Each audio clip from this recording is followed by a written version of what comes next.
Alright, what's going on, you guys? This is the first video, official video, for my reptile breeding business. Now we're gonna have a close-up of my beautiful Lotus and her soon-to-be bride-to-be gecko. These are my breeding pair, if you guys want to know. This will be what they'll look like. They'll come out looking along the lines of her or him, which is full-on leopard gecko with the spots, you know, the classic. But we have a little Buttercup down here kind of just peeking her head out. She's got a little bit of a greeny morph, a baldy morph in her, and she will also be breeded with gecko. And so today we're going to go over a little bit about what I'm planning on doing for breeding and how to get involved and how to suggest videos, you know, new videos, and just kind of going over the basics for feeding my reptiles. And we'll also get to see my wonderful, beautiful creature, wherever he is, somewhere hidden in there, my crested gecko, and we will also get to feed him today. So let's go ahead and start by walking over here and showing you guys my whole setup for how I feed my beautiful leopard geckos. So we raise our own and we breed our own mealworms. So these, it's very simple to have up. You just get, if you have an oatmeal, sort of a grain mixture, you mix this in with this Folkers. If you've ever heard of the brand, you could find it online on Amazon. It's high calcium, a mealworm diet. And you mix this in here, and you let the mealworms that you buy from your average pet store, you can go and get them, and you also find them online. You buy them, and then you put them in here. You let them grow up. They'll turn into little pupa. Let's see if we can find a pupa here. Small little pupa. Here's the empty shell of one. Oh, here we go. This one's already hatched, turning into a beetle. This one right here, they'll turn to these little things right here, and then eventually they'll grow into these little beetle right here. This one's died already, but laid its eggs. But what they'll do is they'll turn to these little beetles right here, and then they'll lay little eggs, and you'll have tons of little mealworms crawling around, little baby ones. Let's see if we can see some small ones. Just zoom in here and see if we can see some small ones. Small little baby ones like that one, and they'll grow up to full size, which is not that big. They're about this big, which is a little bit bigger than when they're little baby ones. They're just a little bit better. They have more fats to them, so they're a little bit easier for the geckos to digest, a little bit better than the super worms, which are more of a snack. This one's trying to escape there. Sorry about that. It's escaping. But these are my food dishes for gecko and for Lotus. We're going to be feeding both of them mealworms today. I've already fed Buttercup, which is on the bottom. I've already fed her crickets, which we'll go over a little bit on why to only feed crickets every now and then as like a treat instead of every day or every other day. I use these to get my crickets out as well as get my mealworms out, and I also put the reptile calcium on these mealworms for them because they need their calcium.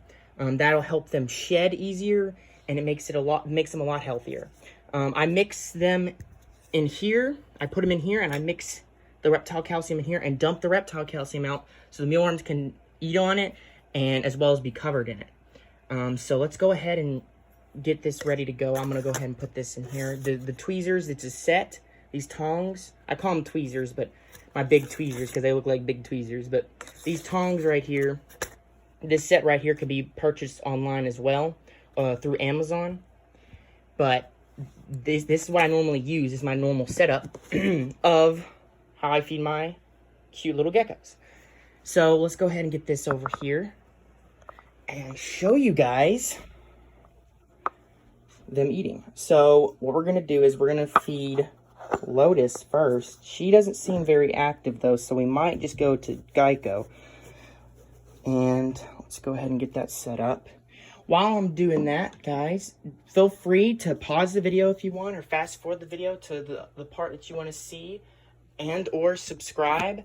And check out my link below if you're interested in getting a reptile in the future. I am going to be breeding these cute little guys, and they will be ready in 6 months after April. They'll be ready to be sold. And as you can tell, I have big tanks ready to go for new creatures eventually in the future. So let's go ahead and see what's going on here, see if there's any action in here. It doesn't look like there's not much going on. I think she's hiding in here, this little cave that I got for her. A little fun fact about them, as you might have seen, if you haven't seen my business page yet, don't forget to go check that out. I'll have that linked below. But if you haven't, it shows a cool, interesting fact that these cute little guys don't like sand. No matter what the pet stores tell you, they hate sand. They absolutely avoid it. And an example of this, you see this rocky stuff right here? Earlier this morning, she was perched up here away from the substrate which I use, which is called Eco Earth, which can also be purchased online. All of this can be purchased online. You can go online to any pet store really, but preferably you go to a personal reptile site. ZooMed, their products, I trust them. Most of them, some of them are okay, but most of them I trust. But anyways, so you could purchase any of the stuff that I have here at a pet store. Just when it comes to substrate, make sure you stay away from sand for geckos, for leopard geckos. And I would go further to say any type of geckos, because they all stick away from sand. So, this cute little guy was up here, as I was saying earlier. She was kind of chilling up here, getting some heat, because I have a heater on in my room, and so when she's not hiding in here, the heat's all right here. It's coming from this area, because my heater's faced this way. And so most of the heat's coming from this wall, and this wall is pretty warm compared to these walls, which are colder. So she'll go and she'll kind of lay up against this wall to get some of her heat, because she likes hotter weather. She's a hotter climate creature. And so she really does enjoy the warmer climates, you know,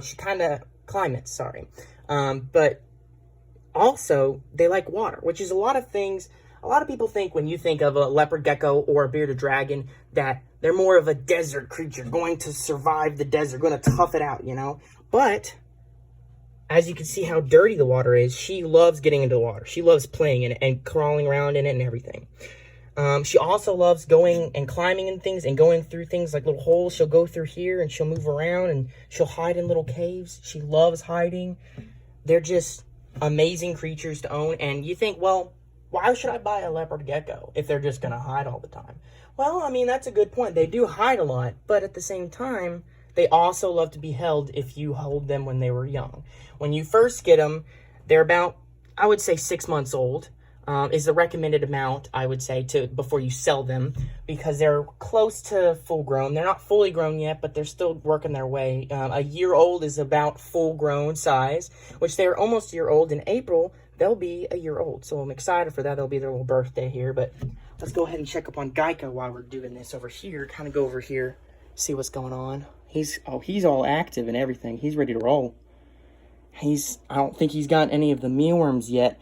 But the little crickets that I put in there yesterday, he's starting to notice them. I got little baby crickets. So the reason why you don't, speaking of crickets, the reason why you don't use crickets a lot is because they don't have the right concentrates that the mealworms have. They don't have enough fats on them. And they have more of an outer shell, it's harder to digest for them. So the reason why they don't like sand is because if they get it in their system, it's harder to digest and it can kill them. Crickets are roughly the same way. They can still eat them, the smaller ones preferred, the little pinheads. They call them pinhead crickets because they're smaller. The little baby crickets. See the little baby ones? Yeah, they're smaller. They're smaller than the bigger ones. They have a shell, though, an outer shell. Sorry, I had to move this out the way so I can see what's going on here. But they have an outer shell, and it's harder for them to digest. And so that's why they have mealworms for their diet, mainly. And I throw in a little bit of superworms, which is superworm. I wish I had an example, but I sadly do not right now because my wonderful bearded dragon has eaten all of my superworms. So I won't be able to have an example for this video, but they're pretty much super-sized versions of mealworms with a little bit more shell. But the difference, the reason why I give them as like a snack and everything is because they have higher concentrated amounts of fat. So they're more fat for the gecko, which is good, but at the same time, too much fat is not good. So that's kind of the main reason, the main diet. I feed them just regular mealworms with their calcium, of course. She and he, both of them have crickets, have been fed them yesterday, and they have not eaten them yet. Some of them they've eaten. They're a little bit faster for them, so I'm letting them kind of get some water, and the crickets get some water and some food, some of the concentrate that the calcium dust, sorry, I had a brain fart moment, but the calcium dust in here, they'll eat on that, and they'll drink some of the water, so that'll keep them live a little bit longer. But otherwise than that, for the crickets, I mean, they have nothing else to do but walk around and do that, you know, walk around and hide from the predator who's staring at me all weird. Kind of cute, though. He's adorable. But as I was saying, this is the main diet for my leopard geckos. And for Buttercup, the reason why she's not getting fed a lot today is because she ate most of her crickets. And you can see in here that there's not a lot of crickets in here. There's a lot of places to hide, but I've already checked them all, and they're all pretty much gone. She's a little bit smaller than my Lotus up here, which you can notice that's pretty easy in different sizes. You can tell by her, well, she went away, of course. She's hiding, but she has smaller feet and smaller everything just because they were raised together. And a tendency that happens when geckos are raised together when they're young, one will eat more than the other because it's more of a dominant one. And Lotus was that dominant one. I had to separate them because they started to fight. And you can keep them together, two of the same gender, but if they start to fight, you have to separate them immediately or one of them will get hurt badly. So anyways, let's move on to feeding my beautiful crested gecko, the last little part of this video. So he is kind of hiding over here. I'm going to get him out for you guys so you can see something. And before you say, what is that? He pooped in there earlier. So that's his nasty, wonderful poop that I have to clean up soon. Very soon. But he's got the same substrate as you can see. A little bit of coconut hairs in there. They do that for and I can't even say the word. I apologize. Make it authentic, like their environment.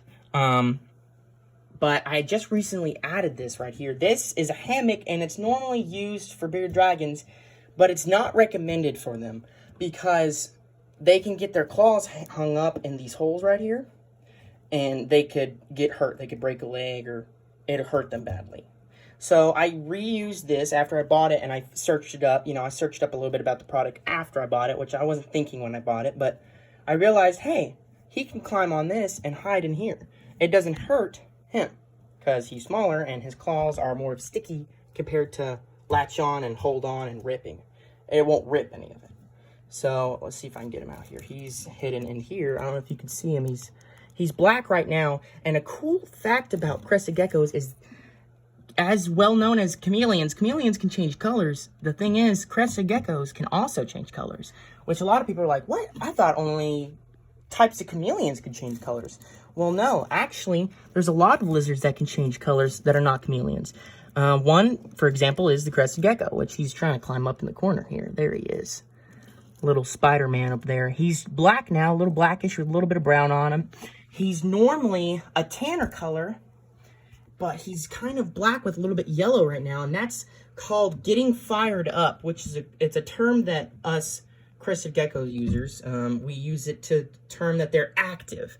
So when they're active and they're ready to mate or eat or just in general go search for food or water, they'll turn this little black color. And as you can see, he's moving around a little bit now, but he's got black on him and some little yellow stripes on him, and he's all ready and fired up, ready to roll. Another cool thing about this, so it's kind of hard to determine some of the genders of lizards, different types of lizards. Which one's male and which one's female. Well, one thing for the crested gecko is it's very easy to determine it. The males, you see this? Oh, well, I'm gonna see if I can get him out here. There he is. All right, well, now I got him out. He's finally got out. So at the back here, you can see there's maybe a little bit, there's a little bulge at the back. Well, hold up a second. He's a little fast little sucker. Oh, don't fall now. Okay, so if he will stay still, he jumps everywhere, as you can tell. But back at the back, there's a little bulge there. That little bulge shows that he is a male. It's a small little bowl of. It's kind of like a little a lump, I guess you could say, at the back, and it's got like two little yellow things out of the back, two little small yellow things sticking out of the back. I don't know if you can see that really well, but those little yellow things right there, sticking out of the back, that shows the main bulge. It shows that both of that declares that he's a male. If they do not have that small little bulge there located at the back, then they are a female. And so, cool fact, whenever you guys get a crested gecko, you can determine whether it's a male or female by just that small little detail. And you can see some of the crickets he's got crawling around in there. He's been fed some crickets. Now, the difference between him and a leopard gecko, they prefer more of a room temperature. They don't like it super duper hot. They can handle it super duper hot, but they don't prefer it. And they have more of an upkeep to them. So one of the things I'm about to show you a little bit about what we have to do, other than cleaning the cage, you have to keep the cage moisture up. It's got to be humidity in there. It's got to have a lot of humidity in there. So it's got to be moist and warm, like a room temperature, which my room temperature is high. It's more like an 80 degrees, solid 80. So what you do is you take the water and you spray it around in here. You spray the walls. You spray everything in there, get it all nice and moist. And you do this 2 times a day. And if you can't do this 2 times a day, don't worry about it. There's a thing you could purchase online called a mister. And this mister keeps it regularly moist in there and regularly humid. And so you want to have both of that all set up there if you're going to do that. If not, still, I mean, you don't have to do it twice a day. It's recommended to do it twice a day to keep it moist. But as long as you get around to it, about once a day is the recommended amount. I put a little water bowl in there for him to drink out of, because they get the water, though he'll get his little tongue out and he'll start getting water from the top of the cage here or the side of the walls. He'll start licking it. And I noticed that. So I set up another little dish in here in the corner.